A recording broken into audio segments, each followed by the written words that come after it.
And that's why they call it the Death Raptor. What's going on, everybody? This is the Coverbandconfidential podcast, the podcast for cover band musicians in Baylor, Saluda, Rockmore, and St. Clair in Atlanta, Georgia. I am Adam Johnson. In Greensboro, North Carolina, I'm Dan Ray.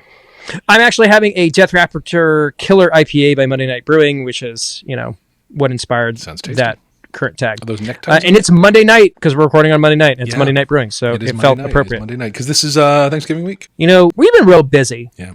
I feel like we had the luxury of a year and a half where, nothing was going on. He's like, you want to record? Sure, why not? I ain't got anything else to talk about. Yeah, so now I feel like some things are shorter than others, but, hopefully we can kind of ride the rest of this year out and kind of get back on a fairly normal schedule. But that ain't happening tonight, my friend. So I'll go ahead and recap mine because your recap pretty much is the meat of the episode, I would say. Wouldn't you agree? Guess so, yeah. My weekend was just like a normal weekend. I did nothing. I did forget to mention that I got a message like, hey, man, can you be at this venue in like an hour on Wednesday? And I was like, I am literally on the opposite side of the country.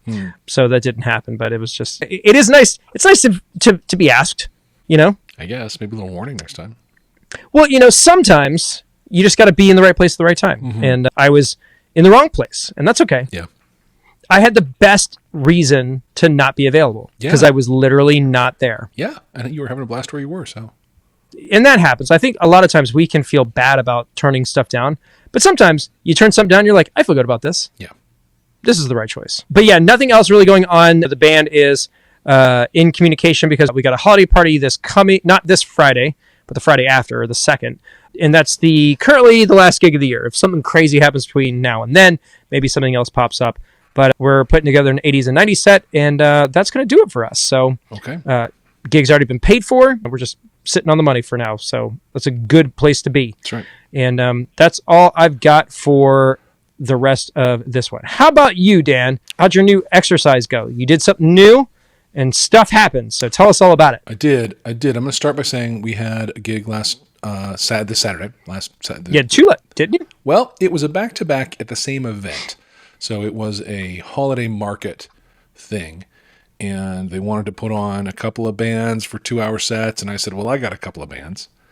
Look at you. And so they booked The New Strange for a 2-hour set of our normal party fun stuff, and then Cold Iron Ray for a 2-hour set of holiday acoustic. And I got to say, the band set was probably I haven't counted, but 5th or 6th or 7th gig, something in there. You guys are still fairly green. Fairly green, but I'll tell you, the effect of being on stage together, the tightening that happens, the cleanliness that starts to emerge is definitely happening. It was the best we played ever. Felt the best, had the most fun, was the tightest playing, loosest feeling, which is really where you want. That's the sweet spot. And it was just great, just super killer. We felt great. Everybody felt great. Then we did a 2-hour, like I say, acoustic holiday music, and that was fun. The music was a little, I don't know, it wasn't as tight as the other, and Taylor and I didn't sort of have our shtick fully worked out, but we got through it. And particularly we did a Oh Holy Night, which builds that on your knee. Well, yeah, man, we just nailed that big, and it was very impressive. So that was the highlight musically of that set. What key do you play that in? I don't remember. Whatever the chart says. Okay, because I feel like the original key is like C. I mean, it's like could be. It's crazy high. I think I moved it down some so I could get the main melody, and then Taylor harmonizes over me. That's a good one. That's like one of those like old school church things. Mm-hmm. Like in our growing up as a child, they called it the greening of the sanctuary. Mm-hmm. To speak. I'm sorry. We'll do it like Matt Berry. The greening of the sanctuary. Anyway, it was like this big thing where like the little itty bitty kid choirs and the middle school choir and the high school choir and the adult choir all get together. We sing this song, and it's this big production. So, over the course of my life, I sang every part in every section of that song. Yeah. So yeah. Oh, Holy Night. That's a big one. It's a good one. It's a good one. Yeah. Yeah. We did it well. Fantastic. Let's see. That was one out of, so there are two yays and one boo out of the whole show.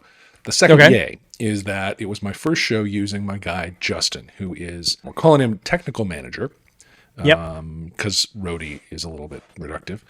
And it was his first time out with us, first time doing it. And so it was training day on the setup, and even talking him through everything of it and pointing at this and go do that and have this and that goes into there and these cables come from here. Even with all that, he saved me probably a third of the time of setup because we were each able to set up a main together. Like this goes here and this goes into that and plug into this and that cable comes out of here. And we were able to do it in lockstep. Then the best thing was I handed him my keys. I said, there's still stuff in the car that I'm going to realize I need. Just hold my keys. And I sent it into my car, which was like half a block away because the parking lot was full of vendors and shops and little things like that. He ran to my car 3-4 times for me. And I didn't have to. I could just stand right there and do what I was doing right in front of me and not have to, God, I forgot the thing in the, I could send him for that. It was fantastic. Fantastic. And then at the end of the night, and this was my mission, my big goal with this is mostly about end of the night, where people want to talk to me and I want to talk to them. And it's important networking. And it's an opportunity to sell. And it's a really crucial moment. And I have always kind of skipped it because I hated what it did to my loadout time. And I hated the fact. Well, yeah, you have a job to do. Yeah. Like I gotta, come, if you want to come talk to me while I'm winding cables, that's cool. But like I got cables to wind. And not only do you have a job to do, but you got a job to do. Yeah. Yeah. It's where like there's work happening. Stand there while I lift this heavy thing. Last note played. We all kind of high-fived.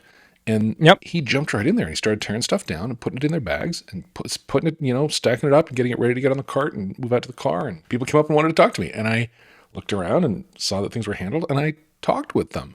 I sold us into probably a neighborhood party at some point, a little later in the spring, and just a bunch of stuff, like people wanting to meet us and get to know us. And I gave out the card a bunch of times. And it was that thing that I've always wanted to be able to do, but never had space to at the end of the night. Let me ask you a practical question, Dan. Yeah. Do you think that the extra money that you paid that person to help you do that thing inevitably is going to net you more business because you had the freedom to do the social thing and the networking thing and the closing of the deal thing? I'm very certain of it. I'm very certain. Wow. I'm paying him like a band member. So for this show, that was not... it's not important. Yeah. The dollars and cents aren't necessarily important, but it's because it really actually scales to pretty much any, up to like Pork Tornadoes level, where it's the economics are all different. But for those of us in sort of your typical band, does having somebody who you pay like a band member to deal with that stuff so you can handle marketing, networking, I have no doubt that in the long term that's going to pay off hard. Well, and to be clear, it's not just about that. It's about delegation. Yes. And delegation can look like lots of different things in lots of different areas of your band business. I think for a lot of us, we start something from the ground up. We're the idea person, we're the concept person, but we're also like the logistics person. And we might be we might be wearing all the hats. Yeah. I know I held on for way too long on a lot of components of members only's operation. Right. And my ultimate goal over the past few years has been to let go of things and hopefully free my... not being there when you play sometimes. Sure, because ultimately I believe in the product that we have built, so much so that I don't think I am the linchpin that makes it happen. Yeah, exactly. And I can't say that was always the case, but I am getting closer to that idea and getting closer to that goal. Yeah. And so the more that I can let go of, the more opportunities I give other people in our circle to do what they're very good at, because I'm really bad at lots of things. Yeah. But I was still doing them. Me too. Yeah. And if I could find somebody to do something that they can do and that they may do better than I do, ultimately everybody benefits from that. Right.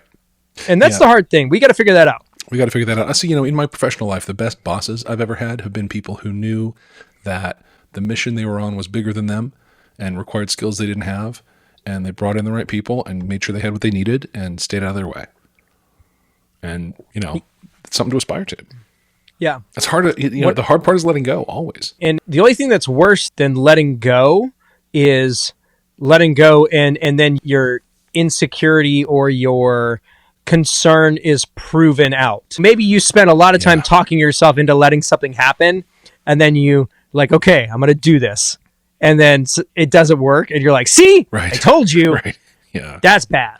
You should do whatever you can to avoid being in that situation. Yeah. Try not to do that. Yeah, or to let the conclusion you draw then convince you never to try it again or something. Exactly. So those are the two yays. The challenge, the hard thing walking out of there was that Adam and I, for those of you only listening to us, Adam and I are on FaceTime so he can see this. Note the fat stacks.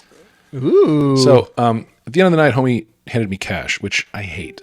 I never go to the bank. I never spend cash. I paid my banded Venmo out of what's in my bank account, and now I have to go to the bank to put this in the bank. It's so stupid. Why? Why do we do this? Why? Well, like in my world, like my business bank doesn't have an ATM component. Yeah. What do you do when someone pays you cash? You just hand it around? You kind of like round robin it. Yeah. You move it into your personal account and then move your personal stuff into your business one.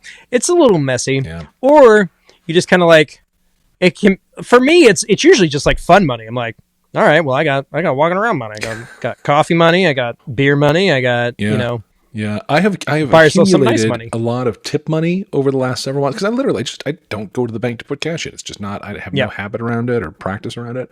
So I've actually stacked up like a couple $100 in tip money, just kind of sitting around the house. And now I got this. So I'm going to go drop some. They're going to look at me real strange when I come to deliver like a wad of cash that tall. But I mean, they've seen weird. I'm a stripper. It's fine. The other thing is trying to figure out how to pay people for this gig.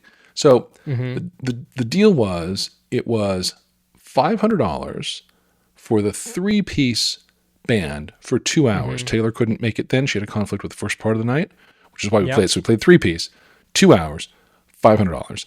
And then 2 hours, me and Taylor for $250. All right, now give me a second. I'm gonna have to start doing some. I know. Here we are. Math here. This is me writing out the like we were talking about this the other day. So yeah, you've got $750 total. Yep, right, because he was there the whole time. So yeah, here's what I would say. Yeah. Oh, good. What would you say? What would you do? All right. Well, if we're doing the math this way, we're talking. Let's see. 500 divided by 3 is 166. Yep. 2x by 250 is 125. Yep. But you've got one other person. Right. Do you take 500 divided by 4? Here's what I did. Well, here's the other thing I forgot to mention. $66 in tips. What do you do with that? All right. So in my world, the tips are evenly split. It doesn't matter. Here's what I ended up doing. All right. $816. Sorry, $816. The total take divided by 5. Okay. $153, $2.20 a piece. I took a little bit of a bath because by any other kind of math, I got paid for 2 sets and everyone else only got paid for 1. Unless Justin maybe gets paid for 2 sets for being there the whole time. At some point, the logic of who deserved and how no, I just took all the money, divided it evenly. You don't want to get into that argument. No. Ultimately, your obligation is twofold. It's to your clients to make sure that they are happy with the product that they get, but it's also to the people who work for you. Yeah. And sometimes the best thing for you to do as the band leader is to prioritize your people over yourself as a way to show them how much they are of value to you. That's right. But today's labor market is telling the opposite to people, right? Just pay people, but just pay people. Like, you can solve this. Yeah. So it's true. We're going to get mad emails about that, I'm sure. But no, I mean, we get inquiries about stuff. And when you're talking with like potentially like agents, let's talk about inflation and that kind of thing. It's like, we're just kind of a flat rate group. Like, we fall into this particular category. For me, I don't feel comfortable asking for more than we already get until we are offering something in addition to what we currently provide. Does that make sense? Yeah, it's valid. It's valid. I mean, the other approach is to test the top end of what's possible in the market. Sure. But we just kind of fit in a sweet spot. Yeah. And as much as I would love to up our rates every time, like, I feel like the rates that we charge are still worth my time every time we do it. Yeah. More money does not solve any of my problems necessarily. I gotcha. You know? Yeah. Except where maybe more money would solve one of your people's problems. Yeah. Right. So then that would be of value.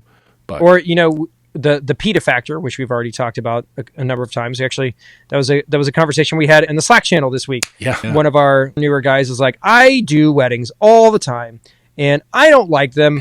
And I feel bad because I know a lot of people would like them, but I don't. Should I stop doing them? Yeah. And he does. We were all kind of like, what was it? It was like 4 or 5 a month, right? Something.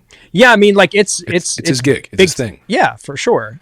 But that's a lot. That's a lot. And weddings are a lot. One wedding that I just DJ'd was a lot. Yeah, we did 2 weddings one weekend. I only participated in one of them, and it was a lot. Yeah. I can't imagine doing 5 of them a month. I mean, I have this vision that you can get things on lock and have it really dialed down. But then, every wedding's going to be a little different. There's going to be different songs to learn, different order to do things in, Sometimes you order a French tip and you get tacos. You get tacos. Yeah, it happens. It does happen. Yeah. So, there's a lot of things that you need to take into account. But, ultimately, the place I like to be is I like to talk about value more than pricing. Mm-hmm.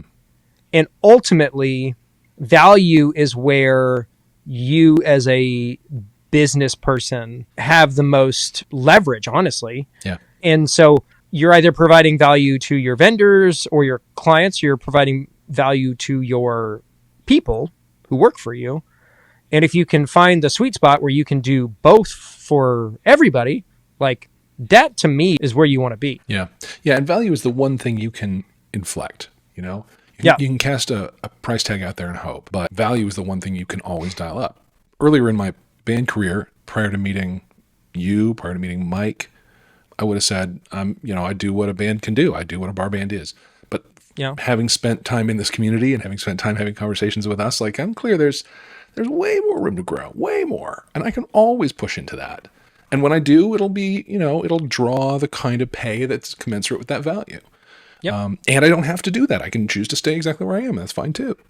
So I do like looking at it that way. That's the one thing you really have control over is what you provide. 100%. Yeah. And again, I'm much more comfortable talking with potential clients about value over pricing. We don't compete over pricing, but I can show you the value of hiring my band over somebody else's. Right.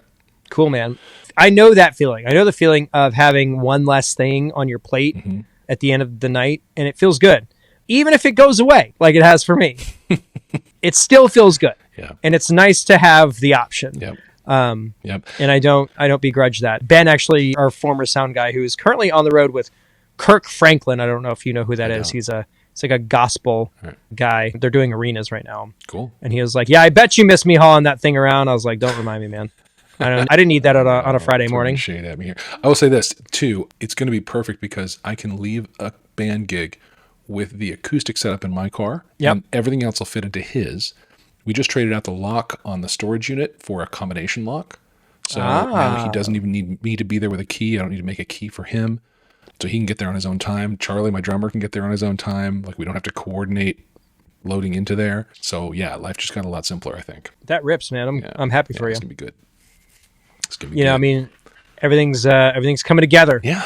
Yeah, it is. And then next weekend, of course, we're playing that not wedding. The wedding already happened. Yep. This is an announcement of the wedding. It's a extended reception, right? Post-honeymoon reception. Why not? Yeah. To which some people don't know what they've been invited to. That's okay. Yeah. Already been paid for it. Already distributed the money. It's going to be a good little party. Good. Yeah. I get to hang out with the bride. She's still a bride if she's been married for 6 months, I guess. I mean, she's the lady in the white dress that, I don't know what she's going to wear. I don't no idea. But she was one of my regulars for the trivia in Lexington. And so it's that whole group of friends is doing that. So I get to hang out with them some in Asheville over the weekend. And that'll be fun. And so, it'll be a good time. Good pay. Good trip. Yeah. And, every time you kind of have those moments where you get to kind of level up a bit, it builds momentum. It's a thing that, will ultimately benefit you guys as it can. And that's awesome. Yep. Onward and upward. I'm hoping that happens for the rest of y'all out there. There we go. Speaking of onward and upward, we got ourselves a review. Whoa. Hallelujah. And I also wanted to note that we got a very nice email from Christine Moser, who reached out to us a couple of episodes ago. We were talking about some stuff around her group, and she reached out and said she dropped a review. This is not hers. Apparently hasn't landed yet. This one is in Apple Podcasts Australia. Ooh, good day. Which we don't normally get to see, but we have these little back-end things, and it says, 5 stars, must-listen content. And then it says, Patreon community advice is also invaluable. How about that? And that is Dirty Thrill via Apple Podcasts Australia, but probably one of our Aussie friends who is in the Patreon group. But the Patreon Slack is international these days, so it's we just like Pitbull, we are also Mr. Worldwide. Yeah, I've been everywhere, man. Yeah, so it's great that we broke the slump, but hopefully we can get something a bit more frequent from everybody out there. The only thing left to do this week is to eat some turkey and maybe, hopefully not get into it with your family about whatever it is you guys get into it about. Yeah, let that uncle say that thing. It's fine. Really doesn't hurt anybody other than... Nope, you know what? We're not going to go there. I will say this, though. There is a movie on Amazon Prime called The People You Hate at a Wedding or something like that.